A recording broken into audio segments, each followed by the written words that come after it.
दोस्तों, 90 के दशक की शुरुआत में बॉलीवुड में एक चेहरा ऐसा उभरा जिसने लाखों दिलों पर राज किया। मासूम सी मुस्कान, नटखट अदाएं और जिंदा दिल स्वभाव। ये चेहरा था दिव्या भारती का। सिर्फ 2-3 सालों के करियर में उन्होंने वो शोहरत पाई जो बहुत कम लोगों को मिलती है। लेकिन अफसोस, उनकी जिंदगी उतनी ही तेजी से थम भी गई। दिव्या भारती का जन्म 25 फरवरी 1974 को मुंबई के अंधेरी इलाके में हुआ था। उनके पिता का नाम ओम प्रकाश भारती और माता का नाम मीता भारती था। परिवार साधारण था लेकिन सपने बड़े थे। दिव्या बचपन से ही बहुत हंसमुख और शरारती थीं। स्कूल में भी उनकी गिनती उन बच्चों में होती थी जो क्लास का माहौल हल्का फुल्का बना देते। वो अक्सर दोस्तों को हंसाती, गाने गाती और डांस कर दिखाती। किशोरावस्था में पहुंचते पहुंचते दिव्या की सुंदरता और आत्मविश्वास ने सभी का ध्यान खींचा। परिवार और रिश्तेदारों को भी लगने लगा कि ये लड़की एक दिन जरूर फिल्मी दुनिया में कुछ बड़ा करेगी। 16 साल की उम्र में ही उन्हें साउथ इंडियन फिल्म इंडस्ट्री में मौका मिला। उनकी पहली फिल्म थी बॉबली राजा, जिसमें उनके साथ हीरो थे वेंकटेश। ये फिल्म सुपरहिट हुई और दिव्या रातों रात स्टार बन गईं। उनकी सादगी और ताजगी ने दर्शकों को दीवाना बना दिया।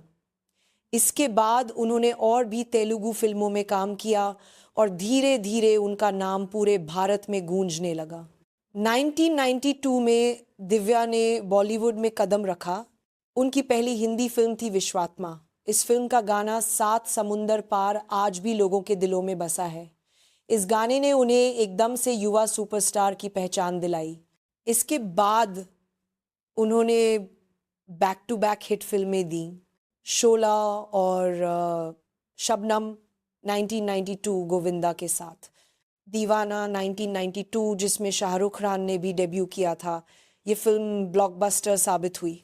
बलवान 1992 सुनील शेट्टी के साथ, दिल का क्या कसूर, दिल आशना है, रंग, किस्मत, रण जैसी फिल्में। सोचिए, सिर्फ 2 सालों में वो बॉलीवुड की टॉप अभिनेत्रियों में शुमार हो गई थी। दिव्या सिर्फ खूबसूरत ही नहीं थी, बल्कि बेहद जिंदा दिल इंसान भी थी। सेट पर सबके साथ घुल मिल जाना, शूटिंग के दौरान मजाक करना, क्रू मेंबर्स की मदद करना, ये सब उनके स्वभाव का हिस्सा था। निर्देशक और निर्माता कहते थे कि दिव्या के साथ काम करना हमेशा आसान और मज़ेदार होता था। वो मेहनती भी थी, दिन रात शूटिंग करने के बाद भी कभी शिकायत नहीं करती थी। 1992 में जब उनका करियर अपने शिखर पर था, तब उन्होंने फिल्म निर्माता साजिद नाडियाडवाला से शादी कर ली। ये शादी चुपचाप की गई थी क्योंकि दिव्या को डर था कि उनकी इमेज और करियर पे असर पड़ सकता है। उनकी शादी की खबर कुछ समय बाद सामने आई और सब हैरान रह गए। दिव्या का कहना था कि वो साजिद को दिल से चाहती थी और अपने रिश्ते को छुपाना नहीं चाहती थी। 5 अप्रैल 1993 की रात मुंबई में उनके घर पे कुछ दोस्त मौजूद थे। सब हंस खेल रहे थे। अचानक खबर आई कि दिव्या भारती अपने अपार्टमेंट की 5वीं मंजिल की बालकनी से नीचे गिर गईं। उन्हें तुरंत अस्पताल ले जाया गया, लेकिन डॉक्टर उन्हें बचा नहीं पाए। उस वक्त उनकी उम्र सिर्फ 19 साल थी। ये खबर सुनकर पूरा देश सदमे में चला गया। लोगों को यकीन ही नहीं हो रहा था कि इतनी हंसमुख और सफल अभिनेत्री इतनी जल्दी दुनिया छोड़ गई। दिव्या की मौत आज भी रहस्य बनी हुई है। कुछ लोग कहते हैं ये एक दुर्घटना थी, वो बालकनी में खड़ी थी और पैर फिसल गया। कुछ लोग मानते हैं कि इसमें साजिश थी, तो कुछ का कहना था कि शायद ये आत्महत्या रही हो।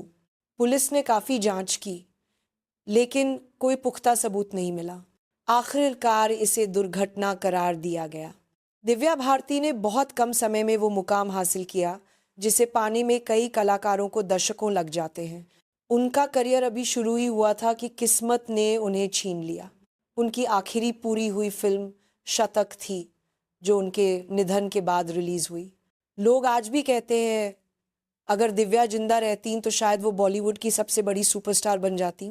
दिव्या भारती का जीवन हमें ये सिखाता है कि शोहरत और सफलता कितनी भी जल्दी क्यों ना मिले, जिंदगी का कोई भरोसा नहीं। उनकी कहानी एक चमकते सितारे की तरह है जो थोड़े समय के लिए आसमान में आया और फिर अचानक गुम हो गया। आज भी जब लोग उनके गाने या फिल्में देखते हैं तो उनके होंठों पर मुस्कान और आंखों में आंसू दोनों आ जाते हैं। वो सचमुच बॉलीवुड की अधूरी लेकिन अमर कहानी है।